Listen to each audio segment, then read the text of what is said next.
واقعی ہم بات کرتے رہے ہیں کہ جب آپ کی گورننس میں جو معاملات ہیں یا آپ کے جو ادارے ٹھیک سے کام نہیں کر پاتے، جو ٹارگٹس اچیو نہیں کر پاتے، اس میں آپ کی بیوروکریسی کے بہت سے معاملات ایسے ہیں جن پر اب آئی ایم ایف بھی بات کر رہی ہے۔ کل ہی کا بیان ہم لے لیتے ہیں، ایف بی آر میں کرپشن کے حوالے سے آئی ایم ایف کا بیان کا سامنے آنا، کس طرح سے دیکھ رہے ہیں آپ؟ دیکھیں آمنہ، جو خواجہ آصف ہمارے وزیر دفاع ہیں، آج سوال پوچھ رہے ہیں کانٹیکس کیا ہے، تو کانٹیکس بنیادی طور پہ یہ ہے کہ جو ہم دیکھتے ہیں کہ یہ نہیں، جتنی بھی حکومتیں ہیں وہ ہمیشہ یہ گلا کرتی ہیں کہ جب وہ حکومت میں آتے ہیں تو اس کے بعد ان کا ایک بہت بڑا پلان ہوتا ہے، ڈیولپمنٹ کا پلان ہوتا ہے، انہیں نئے الیکشن جیتنے ہوتے ہیں، اس کے لیے وہ چاہتے ہیں کہ کچھ نہ کچھ کیا جائے، لیکن ہر سطح پہ جو ہے نا وہ روڑے اٹکائے جاتے ہیں۔ بیوروکریسی کے اپنے اہداف ہوتے ہیں، وہ کسی صورت میں نہیں چاہ رہی ہوتی کہ جو اپنا سیاسی لوگ ہیں ان کی بات سنی جائے، ان کو oblige کیا جائے۔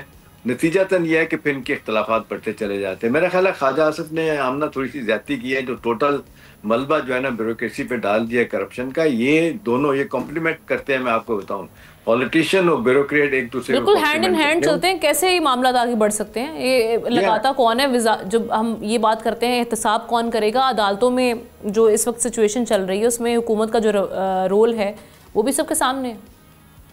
دیکھیں آمنہ، میں وہی آپ کو بتا رہا ہوں۔ اب خواجہ آصف صاحب کی مثال لے لیتے ہیں۔ ان کے سیالکوٹ کے حلقے میں کوئی commissioner, deputy commissioner, S S P, کوئی ناظم، چھوٹے سے چھوٹا، بڑے سے بڑا عہدہ ان کی مرضی کے بغیر نہیں ہوگا۔ اسی طرح نوروال میں چلے جائیں تو آپ دیکھ لیں، احسن اقبال صاحب کا علاقہ بنتا ہے، وہ اپنی مرضی سے کمشنر کو، ڈپٹی کمشنر کو، چھوٹے لیول پہ، بڑے ایون پٹواری لیول پہ بھی میں آپ کو بتاؤں یہ آپریٹ کر رہے ہوتے ہیں۔ تو بات یہ ہے کہ انہوں نے بھی باضابطہ کے ساتھ بہت سارے غلط کام کروانے ہوتے ہیں، اپنے ووٹرز کو خوش کرنے کے لیے ان کی بہت ساری باتیں ناجائز مان رہے ہوتے ہیں، تو نتیجتاً جو ہے نا یہ کمپرومائز کرتے ہیں، ان کی بہت ساری باتیں کرتے ہیں۔ مجھے یاد آ رہی ہے ایک مثال، انٹیریئر منسٹر تھے نواز شریف صاحب کی پہلی گورنمنٹ میں، اپنے شجاعت صاحب، چوئی شجاعت صاحب تھے، اور وہاں پہ ایک دن بیٹھے بات ہو رہی تھی اور ان کے سیکرٹری صاحب بیٹھے ہوئے تھے، وہ بات ہو رہی تھی، انہوں نے خود اس بات کو مانا۔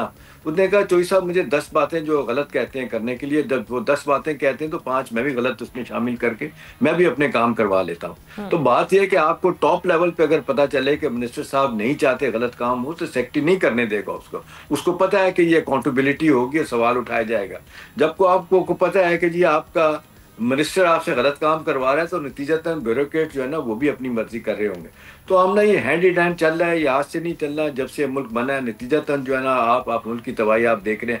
ہاں یہ فرق ہے کہ سیاستدانوں کی نسبت ہم بیوروکریسی کا دیکھتے ہیں، جس طریقے سے انگرنس ان کی ہے، ہر مسئلے پہ جس طریقے سے وہ روڑے اٹکا رہے ہوتے ہیں، جس چیز کو وہ نہیں چاہتے نا وہ نہیں ہوتی۔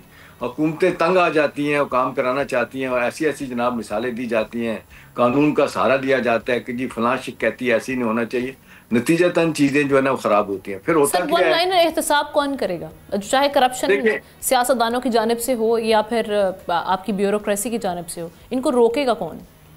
دیکھیں آمنہ، اس کرپشن کو روکنے کے لیے آپ نے دیکھا نیب کا ادارہ کھڑا کیا گیا تھا، اس کو جس طریقے سے پولیٹیسائز کیا گیا۔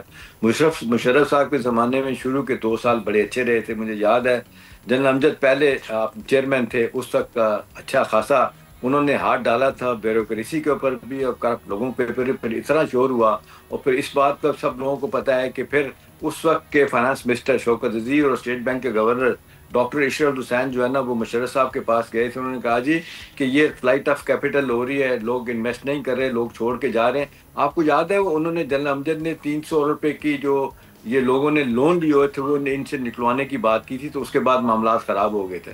تو بات یہ ہے کہ یہ کرپشن کی کہانیاں آمنہ مل جل کے ہوتی ہیں، اور یہ کرپٹ پریکٹس کی وجہ سے کوئی چیز ٹھیک نہیں ہو رہی۔ نیب کا ادارہ آپ نے دیکھا وہ اکاؤنٹیبلٹی نہیں کر سکا، سپریم کورٹ کی طرف آپ چلے جائیں، اتنے لوپ ہول ہیں، اور بقول کسی وزیر کے کہ جو بندہ پکڑا جائے اس کو مارا ہی جانا چاہیے، اس کی جس کو کہتے ہیں اس پہ واقعی اس پہ اگر استاد پڑتی ہے تو ٹھیک ہی پڑتی ہے۔ اب تو ایسا طریقہ کار ہو گیا، نہ دستخط کرنے پڑتے ہیں، اور دور جا کے ایسی جگہ بیٹھتے ہیں جہاں پہ نہ سننے والا ہے، نہ کوئی لینے دینا، کہ جہاں پہ ڈیل ہو رہی ہوتی ہے۔ تو یہ آرڈر آف دا ڈے بن گیا آمنہ۔ اس کرپٹ پریکٹسز جو ہے نا وہ ساری دنیا میں ہے، لیکن ہمارے اتنی زیادہ ہے کہ آدھا ہمارا آپ دیکھ لیں جو پیسہ ہے وہ کرپشن کی نظر ہو جاتا ہے۔ ایف بی آر کا جو آپ دیکھ لیں جتنا بڑا ٹارگٹ ہوتا ہے اس میں ایک آدھی سے زیادہ کرپٹ پریکٹسز ہیں۔ سبسکرائب کریں اور بیل دبائیں تاکہ کوئی خبر رہ نہ جائے۔